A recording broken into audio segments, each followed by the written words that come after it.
আসসালামু আলাইকুম প্রিয় বন্ধুরা, this is my new YouTube channel Ratna home style cooking.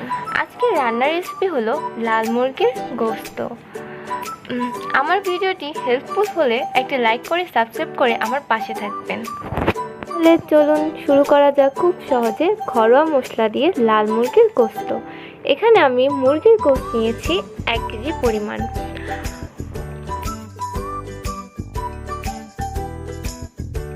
এখানে আমি মশলা নিয়েছি মরিচ ফাঁকি, হলুদ ফাঁকি, লবণ, গরমের মশলা, আদা রসুন বাটা, জিরা, যা আমাদের ঘরে সবসময় থাকে।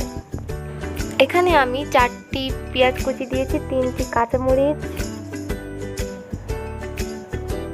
লবণ দিয়েছি 1.5 চা চামচ, আপনারা আপনাদের পরিমাণ মতো নিয়ে নেবেন।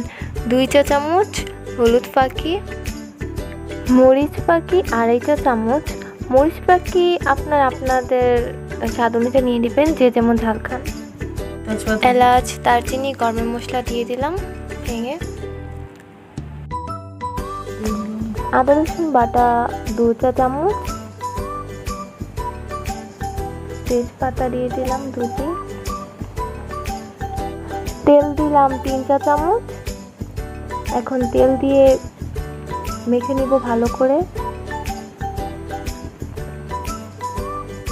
ভালো মতো মাখা শেষ হলে 5 মিনিটের জন্য ঢেকে রাখবো। চুলায় একটি পাত্র বসিয়ে 4 থেকে 5 টেবিল পরিমাণ তেল দিয়ে তেলটি গরম করব।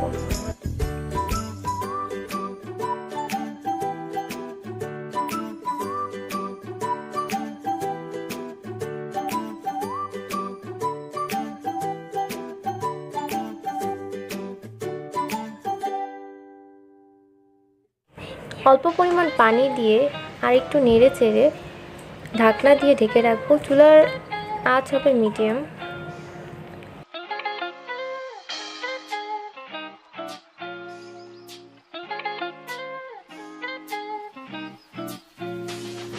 মাঝে মাঝে আবার একটু নাড়াচাড়া দিয়ে ঢেকে রাখবো গোশতটা, যাতে ভালো মতো সিদ্ধ হয় এবং বেশি কষানো হলে দেখতেও সুন্দর লাগে, রঙটা খুব সুন্দর হয়, তেমন খেতেও স্বাদ লাগে।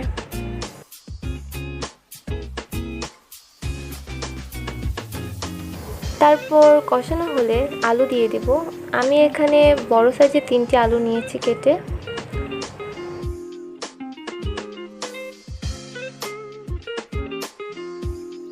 এবার ভালো মতো নেড়ে চেড়ে ঢেকে দেব, যাতে ভালো মতো আলুটাও সিদ্ধ হয়।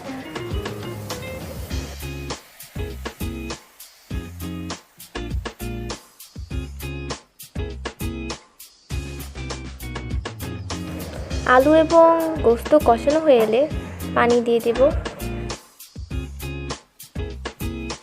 ঝোলটা গাঢ় হয়ে আসা পর্যন্ত ঢেকে রাখবো। ঝোলটি গাঢ় হয়ে আসলে জিরা ফাঁকি দিয়ে দিব 1.5 চা চামচ।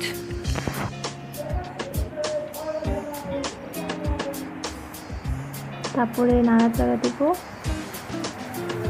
ভালো মতো। আরও কিছুক্ষণের জন্য ঢেকে রাখবো। আমাদের রান্না শেষ, এখন গরম গরম পরিবেশন করব। সহজেই তৈরি হয়ে গেল আমাদের লাল মুরগির গোশত, একদম সহজে ঘরোয়া মশলা উপকরণ দিয়ে। Thanks for watching this video. ভালো লাগলে একটি লাইক দিবেন, সাবস্ক্রাইব করে পাশে থাকবেন। আবার দেখা হবে নতুন কোনো ভিডিওতে। টেক কেয়ার এভরিওয়ান, আল্লাহ হাফেজ।